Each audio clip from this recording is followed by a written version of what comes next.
President Trump again blasting Harvard University, accusing it of losing its way after it refused to comply with a list of demands from his administration, leading to a multi-billion-dollar federal funding freeze. The president sounding off on social media, posting in part, quote, Harvard has been hiring almost all woke, radical left idiots and bird brains who are only capable of teaching failure to students and so-called future leaders. It comes as lawyers representing the Harvard faculty move to fight the administration's freezing of $2.2 billion in federal funds. They claim the administration is undermining free speech. Former President Obama has praised the university for rejecting those demands, including to end its DEI programs and cooperating with immigration authorities. So joining me now from the White House is Education Secretary Linda McMahon. Secretary McMahon, thanks for joining us. I appreciate it. We have a lot of ground to cover here. So let's start with Harvard and the freezing of that federal funding. Critics say the administration is in danger here of undermining free speech. And I'd also like to know if you're worried at all about the critical medical and scientific research done at the university on things like cancer and ALS, to name a few. Well, thank you very much, Phil, for having me. Let's make sure that we're not mischaracterizing what's going on at Harvard in terms of putting a thumb against free speech. That is not it at all. We are talking about civil rights protection. We are talking about anti-Semitism that has been on Harvard campus for years. The president campaigned. One of the things that he talked about was protecting campuses and getting rid of anti-Semitism on campuses. I mean, when Jewish students are afraid to be at school, and I have talked to a couple of those students who have said they are afraid to be on campus, we can't have that. That's a civil rights violation.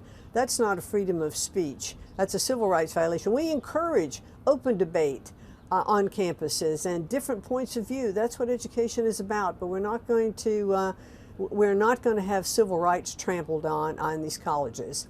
And when you look at the fact that this was a $2.2 billion freeze, on funding for a bit until we can get some of these things addressed with Harvard. And by the way, Harvard sent a pretty stiff letter back in response and refused to come to the table so that we could discuss and negotiate further any of these terms. So, we remain open to talking and to listening and to negotiating with Harvard. But in the meantime, that's $2.2 billion will stay frozen. And I might add, it's a little bit tough for taxpayers in the country to feel much sympathy for, a very elite university that has an endowment of over $50 billion.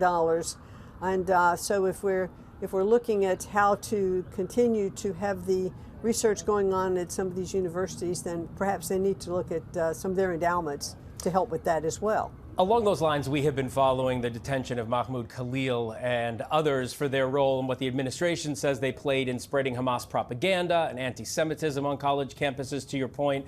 Opponents of the move argue free speech here once again. Are you worried at all what effect this will have on open dialogue on college campuses nationwide? Now, I am not worried about the free speech component of that at all. When we see students attacking faculty, we see students locked in a library and other students pounding on the glass wall saying, death to USA, death to Israel, and actual physical violence erupting on these campuses.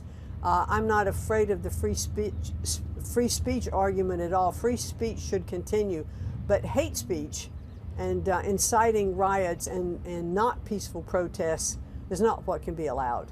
All right, let's move to Maine then. The Trump administration now suing, as of course you know, the state of Maine for not complying with its demand to ban transgender athletes in women's sports. The Justice Department accuses the state of violating the Title IX civil rights law prohibiting sex-based discrimination. Again, some critics argue that this is an example of the Justice Department being used to fight a political issue. Do you see it that way? If not, how do you see it? This is not a political issue. This is a direct violation of Title IX, which is a federal law.